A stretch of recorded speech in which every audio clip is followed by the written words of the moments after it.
boxing program. I wanted to get off the block to go to another block, and the guard CEO said, "Where you going, Wild 4145? Hey, I'm going to the gym, but I'm trying to go on A block to hang out before count to go back on my block. If I don't do it, if I don't get over before count, I get a write-up." So I was forced to go down to the gym and seeing people sparring, and I said, I want to be a part of that. And I got my ass beaten lesson, and I didn't like it, and I've never been afraid to go in the gym again. 30 years later, I said I would never go in a ring or any situation ill-repaired or unrepaired. I always go in there prepared. That lesson that I said to you then and I say to you now, being in that institution, having that experience, going in there in that gym for the first time and say after a year went by, and only by accident that I went down that gym because I was headed to another block, as I said earlier. And then get down that gym because boxing was in the penitentiaries in that era. We had boxing there attached to the AAU, which is the same thing they have outside. They used to bring young fighters in there to fight us, the amateurs, have shows for the inmates. You buy a ticket at the commissary, you go to the fights that Friday.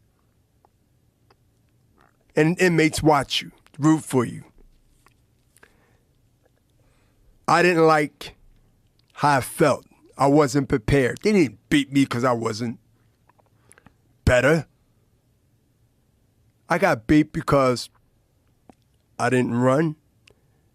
I got beat because of ego.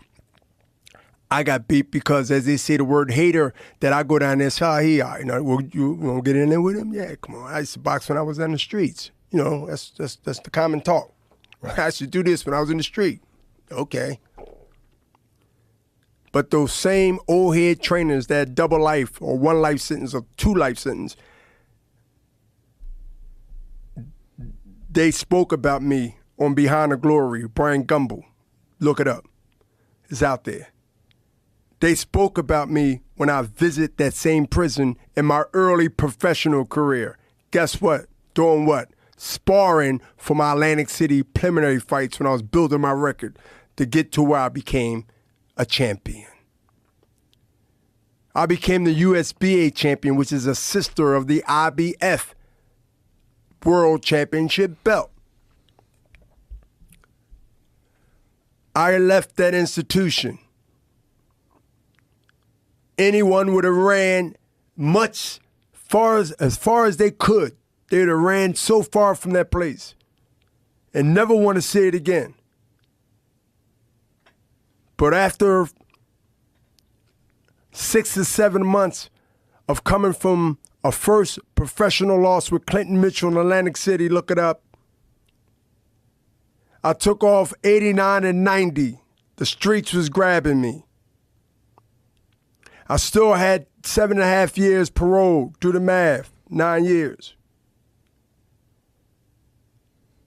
I rebooted my first fight, I believe, was in 91, 90 and 91. But that crucial moment, that year and a half, if you look up my record, you'll see Clinton Mitchell, 89, inactive. 89 inactive, 90 inactive, 91. What was happening in these 16 months? Whew.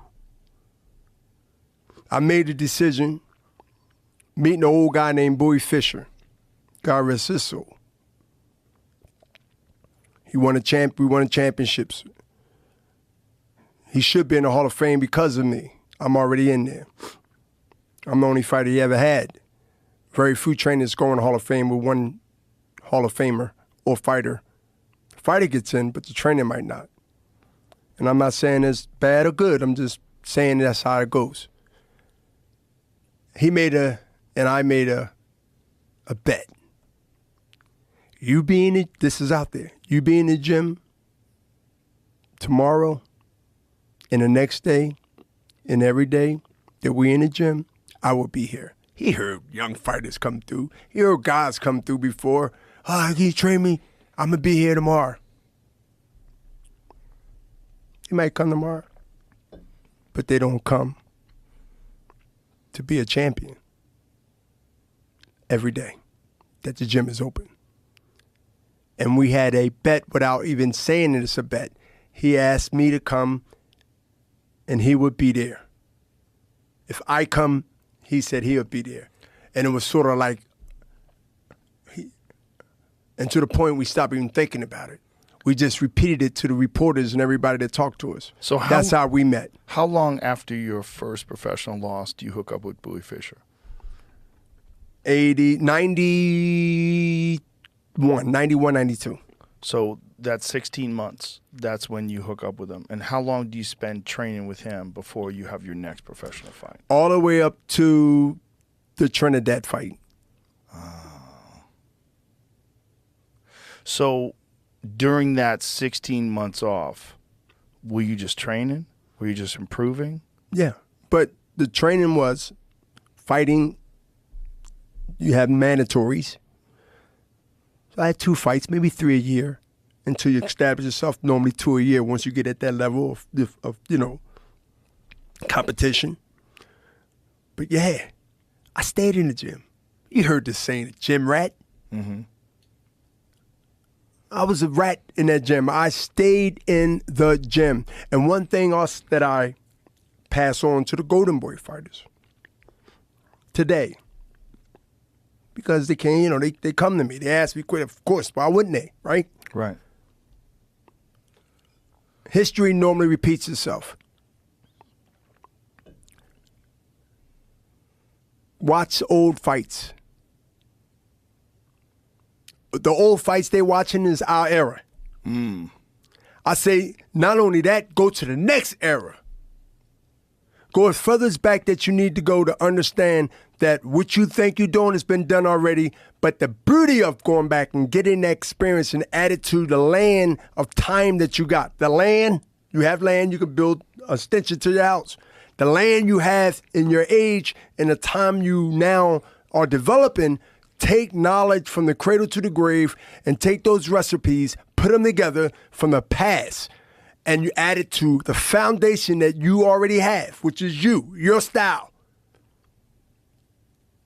It will be hard to adjust to a guy to adjust to beat a guy that has more than one weapon. And I don't mean their hands. Hey, woman, since your man ain't got no heart, why don't you go to my apartment tonight and I'll show you a real man. There you go. What?